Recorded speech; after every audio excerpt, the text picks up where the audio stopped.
Hello, Quidabble here on my free-to-play FTPElhain account, and today I just want to go over a couple strategies that you can have at the beginning of the game. This is a level 28 account, so it's right out of the bat. Now, I'm going to encourage you that once you start getting these shards, you don't open them up right away. Two rules of opening up shards is one, let there be a reason you're doing it other than just for the fun of opening up the shards. And then two, if you can wait to a 2x event, you can double your chances to get an epic, or you can double your chances to get a legendary. Now, with a Sacred Shard, you're guaranteed an epic, and if you wait till the 2x event, you have a 12% chance. It's like 1/8%, just under 1/8% chance, a 1 in 8 chance to get a legendary. And up here, you get a full 1% chance on the Ancients and the Voids, and you get a 16% chance to get an epic. And I can't stress how important it is to at least get some epics. Now, rare champions, there are some great ones out there. You need Painkeeper, you'll need Cold Heart. There's several Void champions out there that you're gonna want to get. And then when you come down to the fusion, you can see that these free-to-play fusion champions are completely farmable and possible to get early in the game. So if you want to give yourself a boost with a great attacker, the nice thing about this guy is on his A1 he'll grant an extra turn if the target is killed, and then he supports himself as an independent person. He gets a 50% increased attack buff on his champion for 4 turns once you ascend him, and he grants himself an extra turn.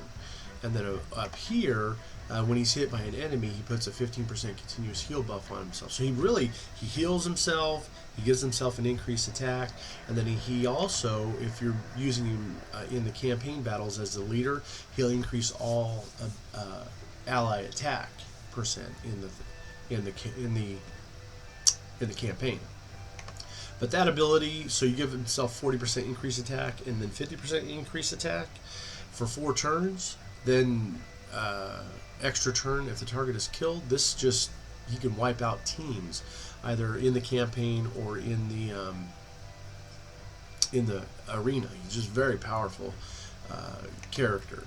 And then Rosin Scarhide is completely farmable also. All these champions right here you can get them from the campaign, and then fuse into these champions and then rank these up to level 5. Now that's where a lot of the time comes in, is getting the potions right here.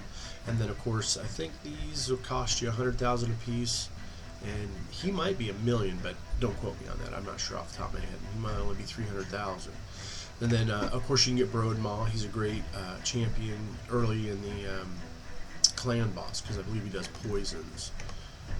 He can do a freeze, he can do increased crit rate on all allies, and revive. Oh, he's a reviver. He's an early game reviver. So yeah, that is still useful anywhere in the game, is to have a good, and his ability to do 2 is very powerful. So this account, I don't think I'm going to go for this fusion, or excuse me, yeah, this fragment summon, Versalf the Grim.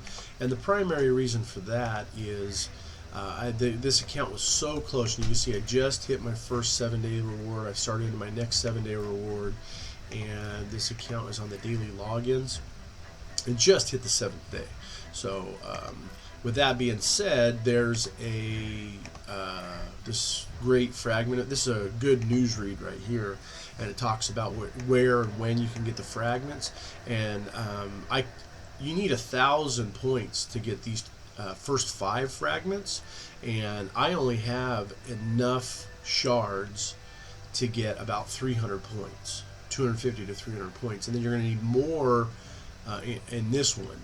And so you can miss this 10, and then you could miss the 10 on the back side of this one, but you're still going to need, by then, you're still going to need to be able to have 1,000 points. So that would take like 550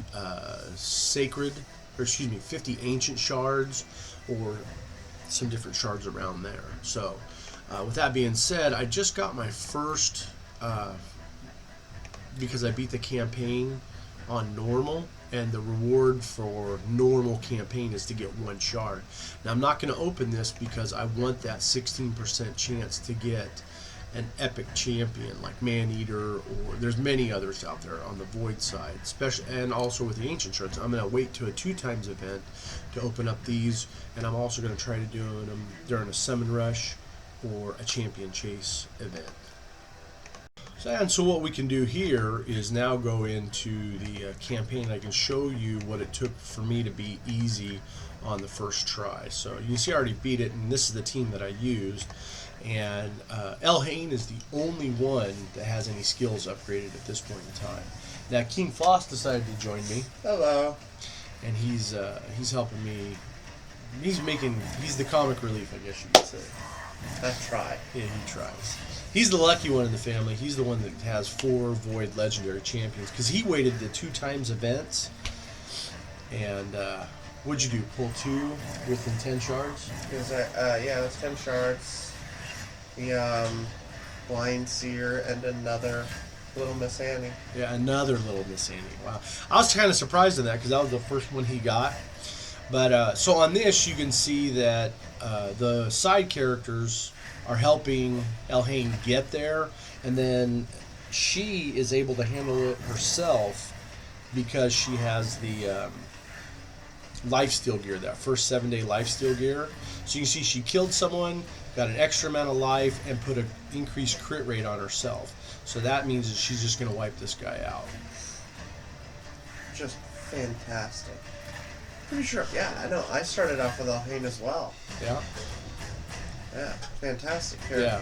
Now on my main account, I start off with FTPElhain, and it's worth building all 4 of them. If you want to take the time and build all 4 of them, it would be worth it. If nothing else, because they're absolutely great champions in the faction crypt. Oh yeah.